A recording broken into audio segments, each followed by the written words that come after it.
Hello everybody, it is Clint. Welcome to Sweetcast. This video is not about Earthbound 1 and 2, but I do happen to have Earthbound 1 and 2, so I'm going to show them off. They just came today, and I gotta figure out what one's number 1. This is number 2. They go in this order. I actually read Earthbound 1 digitally, and I enjoyed it. I actually wrote Narwhal a little write-up on it. I don't know that he used that anywhere. It was just brief. But yeah, it is really cool to actually see it in person. I'm not gonna lie, I don't remember backing this, so I'm not certain if Narwhal just sent it to me or if I did back it. In either case, I'm happy to have it. Print looks nice, print quality.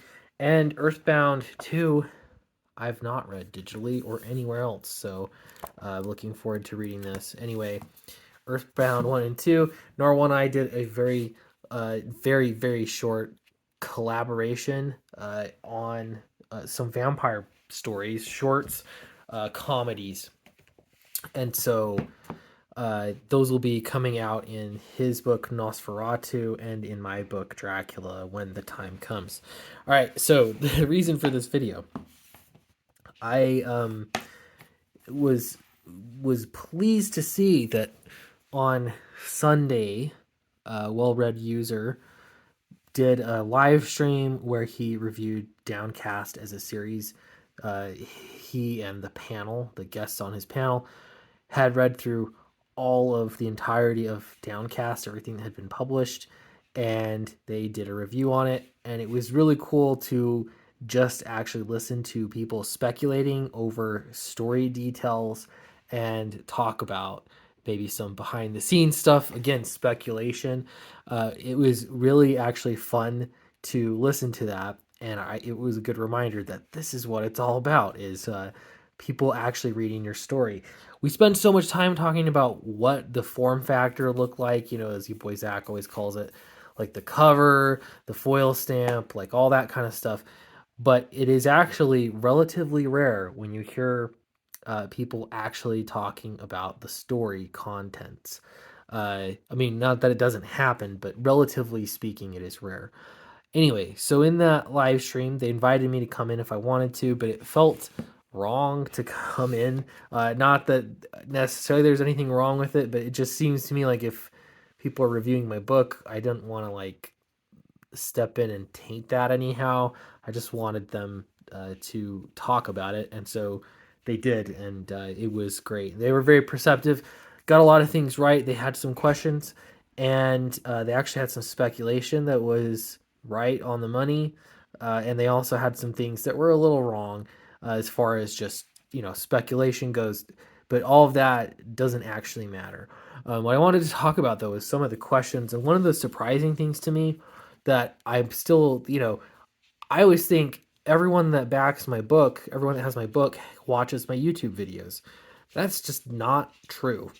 I think I've got that 300, so you 300 out there that are backing my books, watching my videos, whatever. Obviously, 300 is sort of a symbolic number, but those of you that are super supportive and want to see what I'm doing, but there are a number of people that don't watch what I'm doing at all. They see the book come out and then they decide if they're going to back it.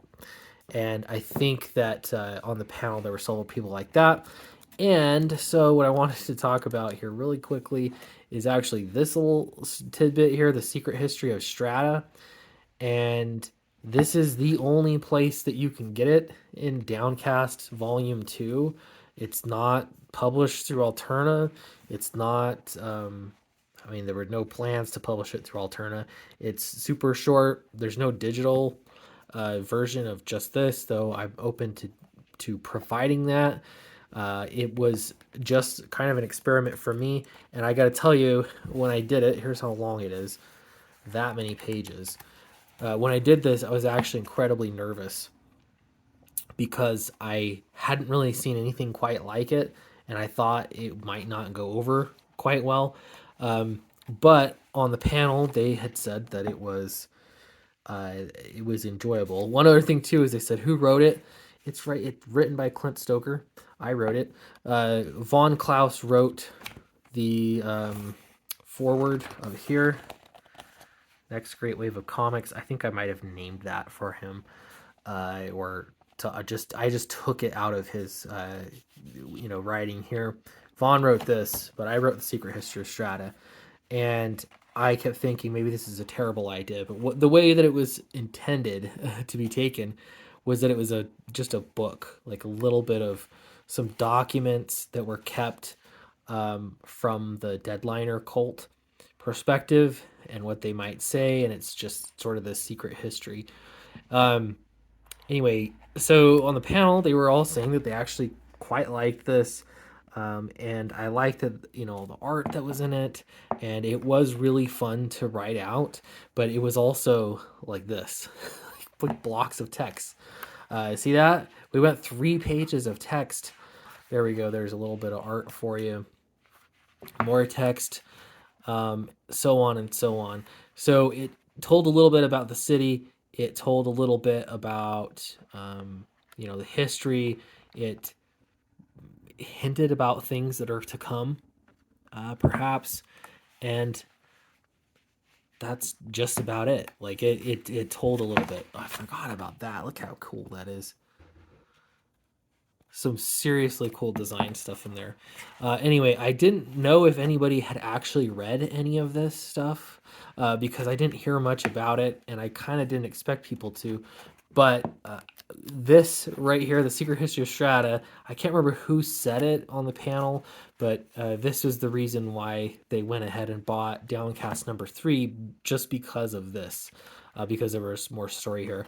And I actually considered this format because it was so fun to put together. It was also scary because it's not a comic book. But I actually considered, what if I published something like this? It would be, the way I thought about it, was kind of like found footage, like the Blair Witch Project, but in comic book format, kind of. So it'd actually be found documents, photos, things like that. And I actually came up with an idea for a whole, at the time, I had a whole idea for a whole series about like Bigfoot, like secret sightings of Bigfoot, and there being, almost like found footage, but it'd be found a journal of a guy that was exploring Bigfoot. That idea is somewhere. I've got it written about a little bit in my files, but that's about it, because I didn't think that it would be a format that people would go for.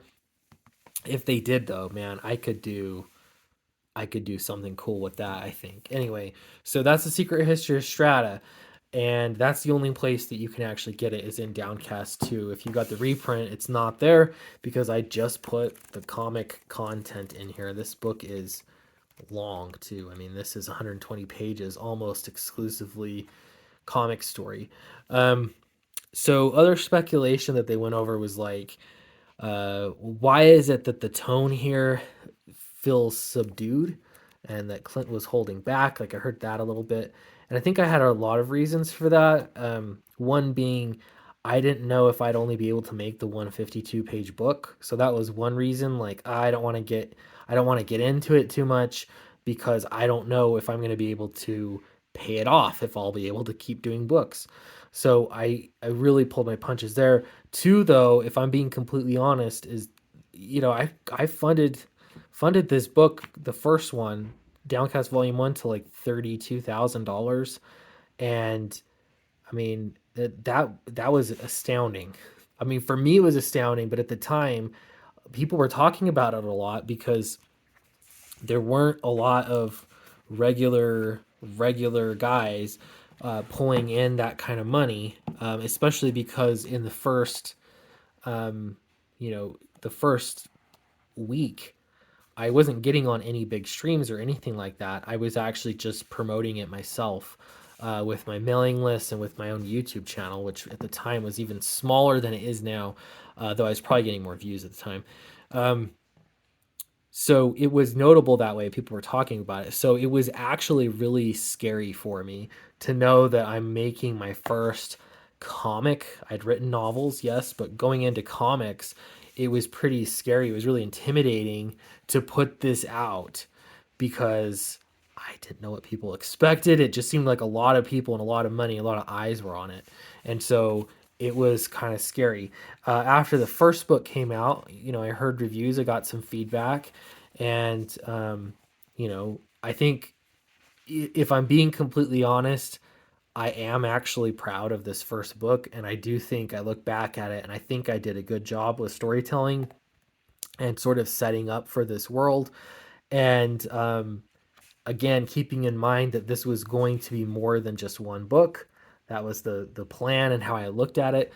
And so I actually think that I did a good job with this book, but I could see how, in and of itself, this first volume, it would leave something to be desired, I guess, so to speak. So I'm very proud of it, but I can definitely see some of the criticism that was there. It being my first book, and maybe it did feel like I was holding back more. I can absolutely see that. Second volume, like I had to complete the story, so I completed the story arc as we get into that, and again the second part I tried to be more. I don't know. It's interesting because you hear certain amounts of feedback from people like, hey, Downcast 1 was such a fast read. I remember specifically there were a few comments, probably only two comments, of people saying that it was such a fast read. So, Downcast Volume 2, I felt like I had to give people a little bit more for their money. So, I actually tried to add more. Subtext, more like character development. I just tried to add more of that kind of stuff. And for some people, that bogged it down. But I tell you, when I wrote this, I actually felt like the scenes were I was just packing so much into it that I was worried it would be sort of a breakneck speed. But the last thing I'll say about these first two volumes is that the length of the issues was really strange to pace for. I don't know why. I think it's just my problem, but it not being 20 or 22 page issues. These were 26-page issues. Doesn't seem like that big of a difference, but it was for me. I'm getting grief about that face. I love this panel though, so much. But yeah, I got I just the pacing was really strange to write for 26-page chapters. And so each of these volumes was a 26-page issue essentially, two 26 pagers. So that's why this in total is 4 issues, each is 26 pages long. That pacing, for some reason, it was just strange to me. So moving on to Downcast 3, which I mean, I don't want to toot my own horn, but it seemed like just about everybody liked Volume 3. And I'm not just talking about the panel the other night, I'm talking about just readership in general. And that's probably because if you weren't into my stuff, you already had the first 2 volumes to sort of like not back this one, I guess, if it wasn't your cup of tea. And then here it was a pretty big departure. So one comment from the panel was that maybe it was that it felt like that I was doing a traditional comic book story for the first time. And that's what this was. And the first two were more like a novel. And I actually think that speculation is pretty darn accurate, honestly. When I thought about this book, this is actually 3 20-page issues. Well, the first two are 20 pages, and then the last one is 24 pages, I think. And so, yeah, this book was longer, but it was made up of shorter chapters, and the pacing in it for like 20 pages to 22 or 24 pages just worked better. Not a big difference, but in the world of comics, it did make a difference. I don't know why it did. When I went through this, I really thought about writing it a single issue at a time. And so I thought about, if you're getting Alterna books, how would this read? Each of these 20-page issues has got to have a little bit of everything, including action, and it's got to move the story along. And writing it from that perspective, that plus couple that with the fact that I thought, hey, I did good work here. I did certainly my best work. I did good work, but I'm going to pretend I'm a brand new comic book writer on this series. What would I do with it? I have total freedom to do whatever I want. and that was my mindset going into this. When Because I did that, I think that is what made Downcast 3 what it is, honestly. So pretty proud of Downcast 3, obviously. Uh, I love the whole series. To me, it's been such a fun thing to work on. At the end here, too, this is Clint Stoker and Damien Pinalba. This stuff won't be published anywhere else, as far as I know. Maybe someday I'll do some kind of omnibus that'll literally be everything. But in this case, like this backup story here, this was written and drawn by me. Damien Pinalba colored it, but I drew everything, which I had some, sub criticism on the artwork in this section, and people were, not in the reviews last night, but I've heard people say Damien Pinalba, I don't like his artwork. Well, he didn't do this artwork. This was actually me. So sort of a challenge to myself. But that's why these little prestige editions are cool, because you're gonna get stuff like this, for better or for worse. But you get stuff in here that you're not going to get anywhere else. This is, a story that I drew. Looking back at it, it was, I don't know, pretty fun short story. I enjoyed making it, and I just honestly, my perspective on this was I can do whatever I want. I do feel bad for Damien for having to color this, but it was still fun, and it does give you a little bit insight into the monstro. So for Downcast, I think this is the right approach to writing it. You'll also notice that in like these first one, there's more.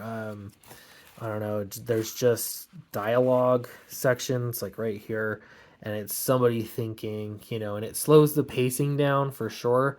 It was more, I don't know, literary prose kind of stuff, and there is that throughout, and especially in the second one. And so the goal of the benefit is that you get a closer perspective, like on Joanne's thinking. There's a lot of thought bubbles in here, basically the captions for Joanne, and you get to hear what's inside of her head. The downside is that it slows down the pacing, and I think, I don't know, like I think that that's not necessarily the best for comics. So in here, there's literally none of that. You don't get that close, like first person perspective. You don't get to hear Joanne's thoughts. You don't get to hear anyone's thoughts for that matter, but you just have character interactions. And yeah, so it was absolutely fun. Now, did I just put a new story, brand new story, and use the name Downcast? No, this was, I had so many ideas for Downcast, but I had to keep it in a reasonable time frame, reasonable page length and everything. And I didn't know if I could make more of the book, so I wanted to complete the story. That's what this is. This first story arc. It was the important stuff for the city and explaining what's going on. This is, I already have done all that work, the heavy lifting, and now Downcast 3, this second story arc here, I can really delve in and do like this story, like the bigger story that I want to do. How many am I going to do? I would love to have 6 of these volumes, and I think I could, if I got hit by a car, I'd be pretty happy if I could do 6. That would complete like the whole main major story arc that I wanted to cover. But I often come up with more ideas for Downcast. Ultimately, I think the goal is to make a really good story. And the thing about comics is if you continue to tell stories in one universe, you can kind of start over. You maybe have a status quo you move back to, and I like to make fun of that sometimes. But I actually think that's what was great about the comics. Comics in like the '80s. So like, I loved comics in the '80s. To me, those were like the best of the best. I think there were other good stuff too, but what made it good to me is not that they were superheroes. I think we missed the mark. Many people miss the mark when they think that's what it is. It's that you're telling a story and you're building it out. You're treading new ground as far as story goes for those characters. Gwen Stacy died Spider-Man, like I just think of Spider-Man, all these big moments in his life.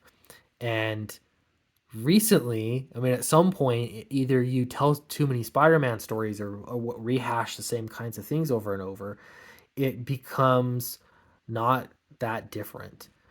So what I thought here is I'm telling this story for the first time. So if every issue is pushing you forward into sort of new territory, treading new ground, it doesn't need to be a superhero story.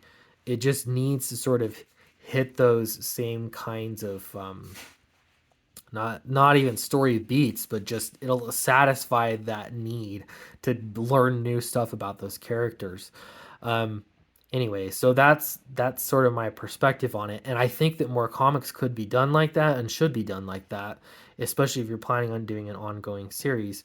It's not about the capes; it's about the story and doing new things to the characters and moving it forward and creating that legend that will be there for years to come. Anyway, so little self-absorbent maybe, but I just I don't know, got me thinking about Downcast. So I have a lot of writing to do, and I do enjoy it much more than marketing or anything else like that, more than YouTube, believe it or not. And so um, yeah, I'm definitely doing Downcast 4. That's the plan, and I've got some details to work out there. But I think going forward, if I have these little 2 volume story arcs, which will end up in this case being 6 issues long for the second one, six like 20-page issues on average, um, then that'll make for like a nice satisfying read, a good pace. You can cover lots of ground. So I've got a lot of stuff to cover in this next volume, and yeah, look forward to getting it out. Anyway, thanks for watching, and if you do have questions about Downcast, let me know. I am curious to hear your perspective, especially on the stories themselves. Thanks so much, and I'll see you in the next video.